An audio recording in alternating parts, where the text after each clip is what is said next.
Hello friends, welcome all of you. देखिए, इस video का जो क्वेश्चन है ये बेस्ड है एटॉमिक फिजिक्स के ऊपर।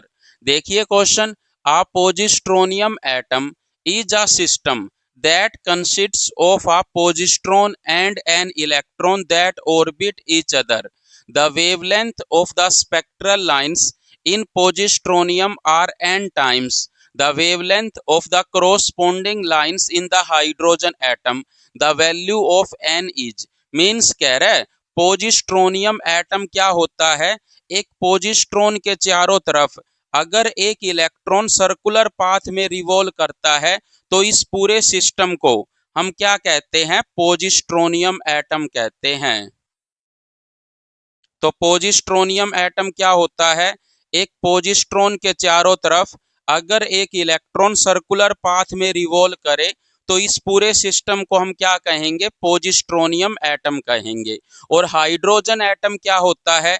अगर एक प्रोटॉन के चारों तरफ एक इलेक्ट्रॉन सर्कुलर पाथ में रिवॉल्व करे तो इसको हम हाइड्रोजन एटम कहेंगे। मीन्स इस पूरे सिस्टम को हम हाइड्रोजन एटम कहेंगे।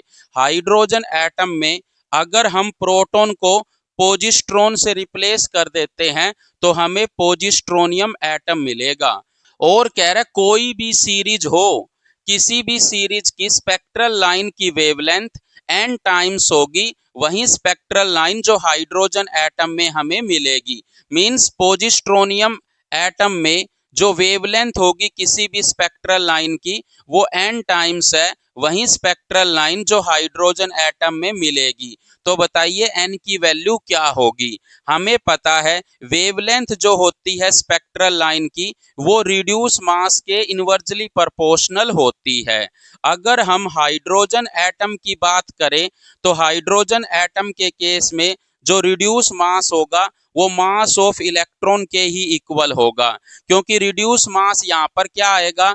मास ऑफ प्रोटॉन इनटू में mass of electron by mass of proton plus mass of electron. और हमें पता है प्रोटॉन का जो मास होता है 1836 टाइम्स होता है इलेक्ट्रॉन के मास का। तो इसके मास को हम नेग्लेक्ट कर सकते हैं। सो यहाँ पर हम एम ई को अगर नेग्लेक्ट कर देते हैं तो म्यू किसके इक्वल रहेगा? एम पी गुणा में एम ई बटे में एम पी। एम पी से एम पी कट जाएगा तो रिड्यूस मास किसके बराबर आएगा? मास ऑफ इलेक्ट्रॉन के बराबर आ जाएगा।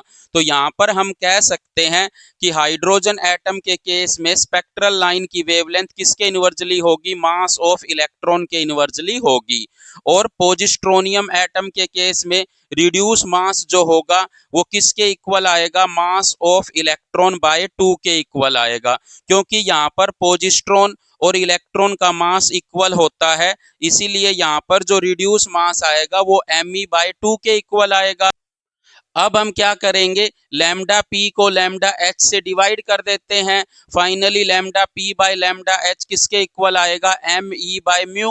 म्यू की जगह एम ई बाय 2 रख देते हैं, 2 ऊपर चला जाएगा, एम ई से एम ई कट जाएगा तो लैम्डा पी किसके इक्वल आ जाएगा? 2 टाइम्स लैम्डा एच के इक्वल आ जाएगा। सो एन की वैल्यू कितनी आ जाएगी? 2 आ जाएगी। सो ए इसका क्या होगा? राइट आंसर होगा। तो इस तरह से आप इस क्वेश्चन को करोगे। यहाँ पर रिड्यूस मास का कंसेप्ट यूज होगा।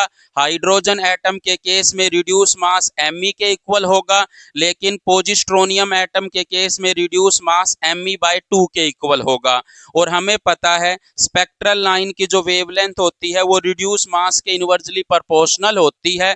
तो इस तरह से हम n की वैल्यू निकाल सकते हैं। अगर आपको वीडियो अच्छी लग रही है तो प्लीज वीडियो को लाइक जरूर करें और मैक्सिमम शेयर करें। अगर किसी ने चैनल को सब्सक्राइब नहीं किया है अभी तक तो प्लीज सब्सक्राइब जरूर